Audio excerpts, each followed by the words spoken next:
Welcome to Perfectly Paranormal, episode 22.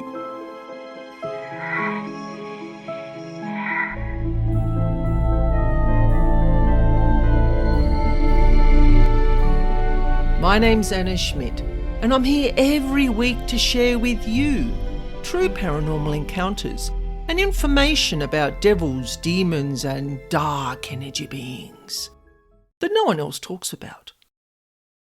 And today we're looking at how homes have history, and we're not talking the physical kind. And we have a question from Betty who asks, what is house healing and how can it improve the energy in my home? So I will explain the basics of house healing, or house clearing as I like to call it, and how my decades of experience have shown me that build-ups of past owners' energetic imprints in homes and on the land can sometimes severely affect the current occupants. Now, first off, I'm going to share one of my local experiences from 2020, and you will get the idea about how past energetic imprints linger and can be detrimental to new homeowners. So in this true life account, I share how a lovely family bought a beautiful new home out in the country, which they thought would be a dream place to live. And it actually turned out to be somewhat of a nightmare.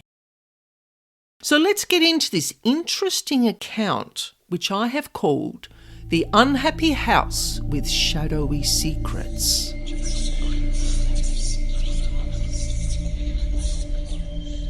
In late 2020, a family reached out to me for help as their newly purchased home and property just didn't feel right. And the longer that they lived there, the worse the family members were all feeling. Ever since they'd moved into their new home, around about 12 months earlier, their energy levels had changed dramatically. They'd all become lethargic when in the house and also in the backyard, especially when in or near the shed. They simply had no motivation and they felt no happiness or enjoyment, which was a total change from the way that they'd felt in their previous home. It was as if the life was literally being drained out of each and every one of them, including the dog. Life in this house was tough. Now, this lovely family live in the state where I live in Tasmania, and they asked me if I'd like to visit in person.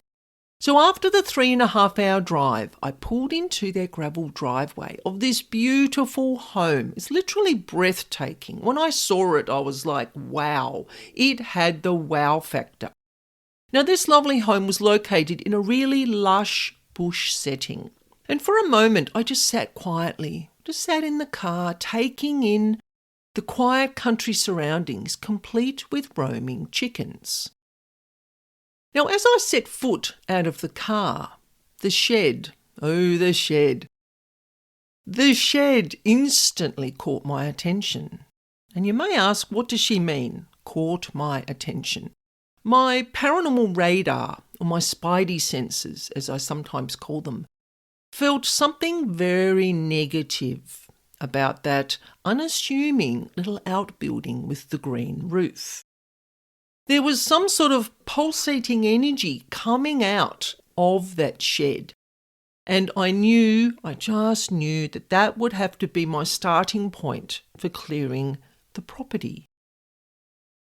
Now, as I walked past the garage towards the front door, I felt a sudden twinge of pain in my stomach. And I took note of this feeling as well, because this is how my body responds sometimes to the presence of paranormal beings. And I was ready to knock on this very large, nicely decorated wooden front door when my forehead, kind of where my brow chakra sits, in between your eyebrows and then slightly above, it started to ache. Now, I had none of these symptoms before I got out of the car, so I knew there was something detrimental, something in this house that needed to be removed. Now my head too was spinning, as if I'd been on some sort of fun park amusement ride. And when Kath, the lady of the house, opened the front door, she just stared at me for a second. She recognised the look on my slightly unwell face, as it was how she often felt when she returned home from work. Now we exchanged greetings and then walked into the dining area where I met the rest of the family. And we chatted for a while about the goings-on in the home, and then they wanted to give me a tour of their house. We were going to look at the house first and then go out into looking at the backyard entertainment area and some of the other outbuildings. Now, as I walked into each room, I just let my body dowsing, I let my paranormal radar do the work, and I could sense very dense energy patches that I recognised as negative emotional energetic deposits. How do I explain it? It's like a pool of negative energy in rooms. And if you've ever stood in one of these pools, you will know the difference between standing in that space and then moving to another space in the room. But your brain can't work out what the cause is because you can't see anything. But your body's going, please don't stand there. Now, the family agreed that certain areas of the home caused significant discomfort, as I'd verbalised what I saw and felt when I walked around the house. Now, Kath was a very organised lady, and she had a floor plan of the home ready and waiting for me, complete with a clipboard and a pencil. And I noted these areas on the floor plan and scribbled down thoughts and visions and anything else that came to me as I walked around the home, just as a little reminder for when I started doing the work clearing the home back in my office. Now, the structure of the home was suffering, as it had witnessed really extended periods of physical abuse some 10 years earlier. Now, you're going to ask me how I know that. I felt it. Like the house was showing me visions of really horrific things that had happened in the home. And I don't share these with clients.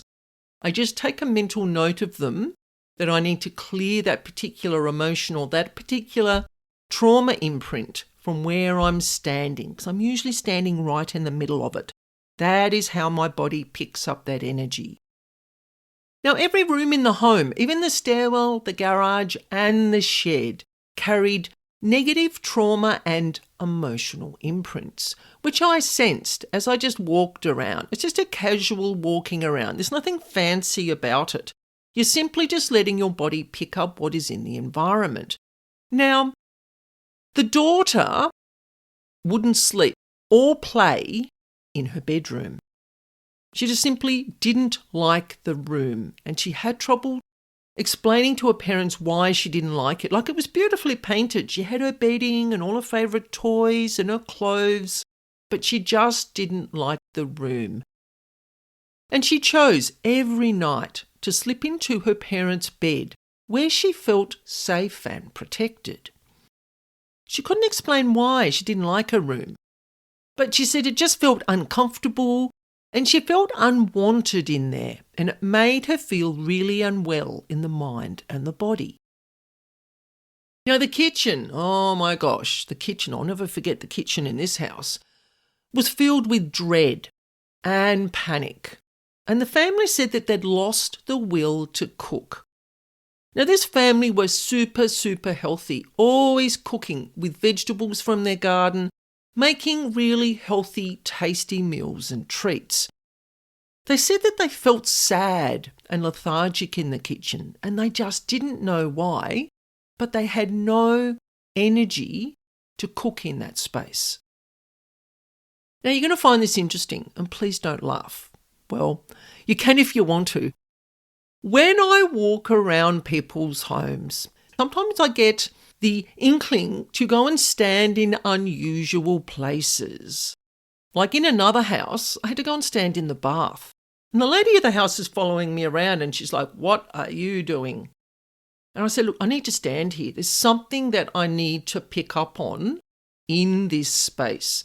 It's either my body letting the paranormal beings know that I'm here, or it's picking up on the emotional imprints or the trauma imprints. I don't question this funny little thing that I do. I just go with it. So this day in Kath's home, as I walked into the kitchen, I was compelled to go straight to the corner pantry. And of course I asked permission first, and the two adults, Kath and her partner, just looked at each other. And they're like, yeah, well, we'll just give her the benefit of the doubt. I said, look, I need to go into your pantry and just shut the door. Or be maybe 1 or 2 minutes. Now, I stepped into the corner pantry and there was just enough room for me to close the door. And with the door closed, I just stood there with my eyes shut. And as I'm waiting to see whatever it is that's in there wants to show me, I suddenly saw a woman. And she was crouching on the floor underneath the bottom shelf. I could see her face. I couldn't see her whole body. There was this silent feel about her, and her eyes were really wide. It was like she was hiding from someone.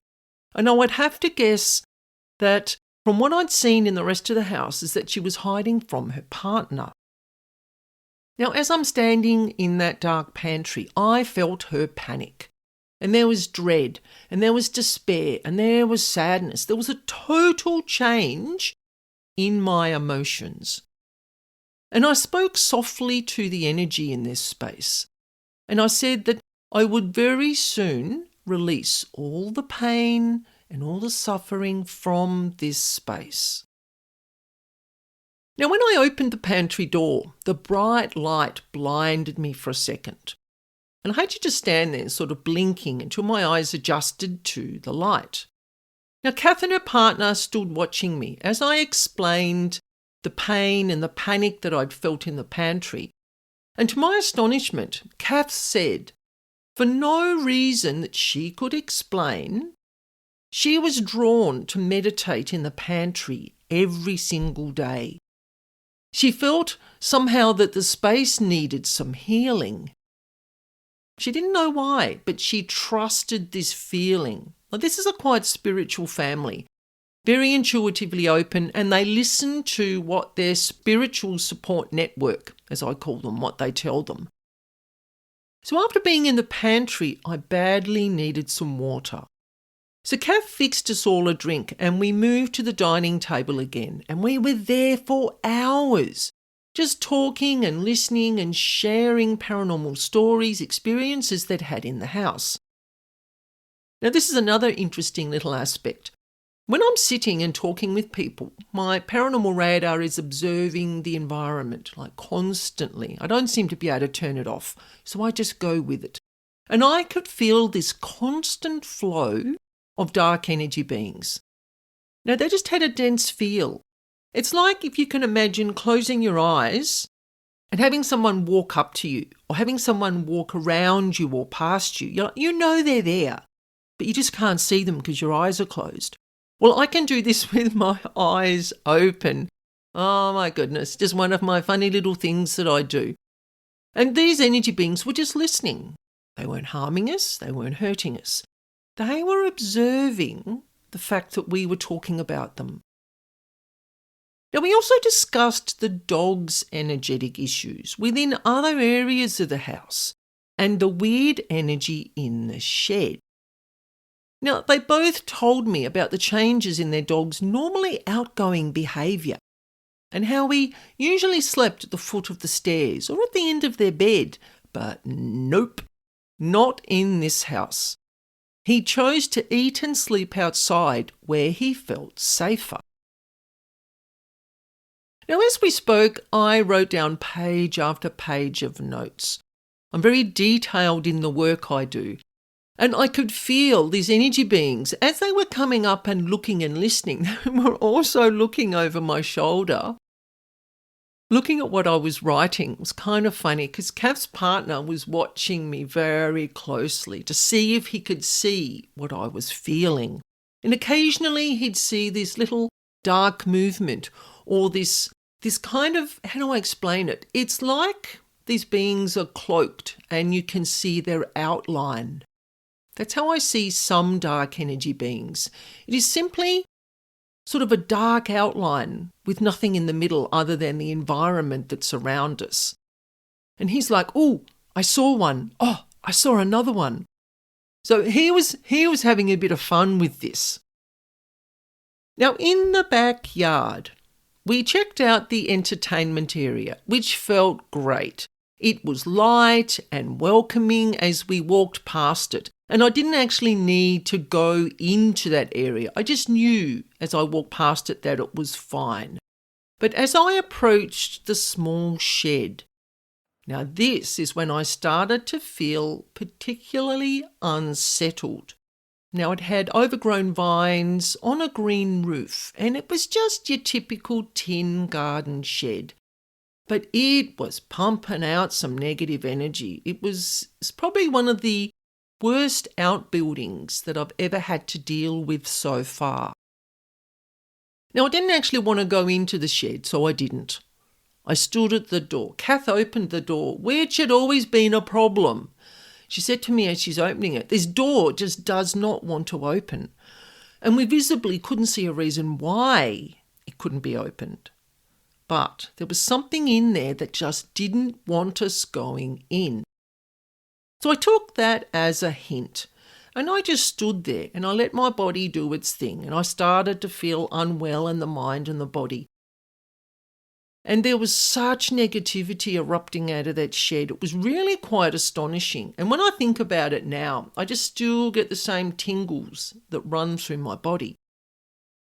So we had the door open and I just looked in.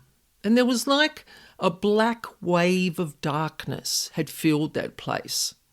You know, there was just a lawnmower in there and a few pots and a few gardening tools. But it just felt really, really off. And if you've ever been in a place where you've felt this kind of feeling, you'll know what I mean.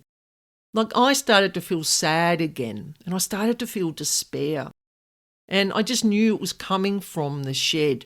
And I had these sudden visions of trauma that had been experienced by a female in the shed.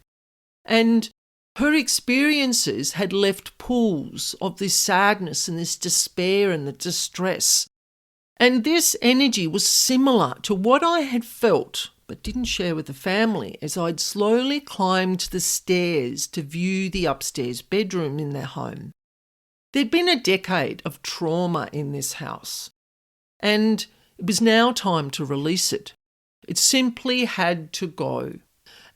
So upon returning to my office that night, I set out all my notes and the house floor plan and prepared for the following day's energy clearing of that home. It was time for these invisible intruders, their emotional food sources, and the decade of trauma that drew them to the house in the first place to be sent off into the universe for recycling. So the next day when I sat down to do the clearing of this home, I asked energetic permission to enter the property, as I always do with every home. And I very slowly and meticulously and carefully cleared each and every room of that home and the outbuildings. And I took great care not to miss anything important. Now, when I do a house clearing, I always go back into the home. It's not just, slap bang, done in a couple of hours. It can take me anything up to 20 to 25 hours to clear a 2 or a 3-story home. And then the next day, I'm going to go back in again and check and see if there's anything else that's come to the surface to be cleared. Now, after a week and a couple of check-ins of focused, dedicated energy clearing of that 2-story home, the stairwell, the garage, the shed, and the surrounding land, all of the dark energy beings, the negative emotions, the trauma, had all been removed. And Kath messaged me, "I don't know what you've done, but the house feels great."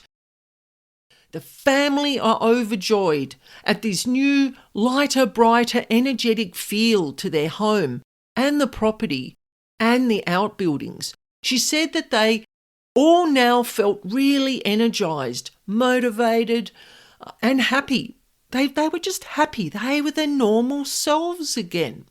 And she said that they were all sleeping better, even the family dog, who now slept inside at the end of their bed.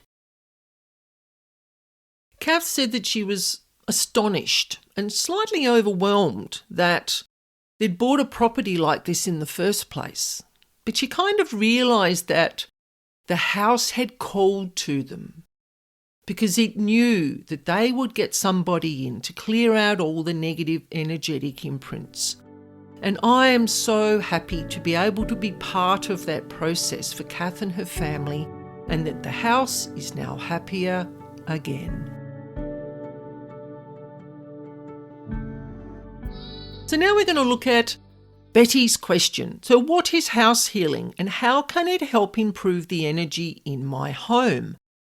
Now, house healing, as you heard in Kath's story, is the removal of subtle and sometimes not so subtle detrimental energy from within homes, the land, outbuildings that can be in lots of different places. I once cleared a car park of a particular supermarket here in Hobart. I won't say where because that would be divulging too many details. But people told me afterwards, they're like, I went into that car park the other day and gee, it feels better. I could think straight, I could park properly, and I didn't forget anything on my shopping list, which were some of the signs and symptoms I felt when I was in that car park. This shows you the power of energy clearing. Now, the detrimental energy removed from homes and other places can be paranormal, which is my focus, but it can also be geopathic, as in talking about energy within the land, talking about the earth energy lines, the water flows. There can be lots of earth energy aspects that need to be cleared sometimes when you're working on a home. There can also be what we call technopathic energy, which is the build-up of EMF, which is electromagnetic frequency or electromagnetic radiation in homes, from all the technological devices that we have in our homes and that we carry around with us every day. Each of these devices emits an electromagnetic frequency, which can affect the energy of the person, their pets, and the home. Now, when people buy a home, they don't realise that they are inheriting all the emotions, happy and negative and traumatic, within every building on the property and the land. That is my focus. I look at the emotions and also the invisible energy beings that are attracted to those lower vibrational emotions. There are so many aspects that can be energetically present, as I've just mentioned. But there can also be mental and emotional health states. There can be people's addictions present. There can be people's negative behaviours. All create a vibration which builds up in homes and on the land. And these vibrations attract the paranormal beings. It's as simple as that. If resentment is created on a property, then they're going to attract paranormal beings that love that vibration, that frequency that resentment emits. Now, it's not just one resentful thought. It is a build-up. Now, I can't tell you exactly what a build-up is, because in some properties I might find 500 episodes of resentment, but in other places there can be, 800, 1,000, 2,000 episodes of resentment. I don't know what constitutes a build-up, but these are just words that I use to make it understandable for people, to make it real and to make it relevant. Now, this negative energy, doesn't matter what it is, whatever negative energy is present within a place or a property, it will simply stay there for decades or longer. I've worked on homes that have had 200 years worth of build-up. And it can sometimes seep into the land itself if the home has been demolished. Now, here is a prime example for you. A client in the US contacted me for a house clearing. This was a really interesting job. This added another element to the work that I do. Now, I followed my usual protocol to the letter. And after 3 days, I sent Karina her house clearing report. She emailed me back that night with some intriguing information. Now, she read the report, and a portion of the information just simply didn't make sense until she did some research into the property's history.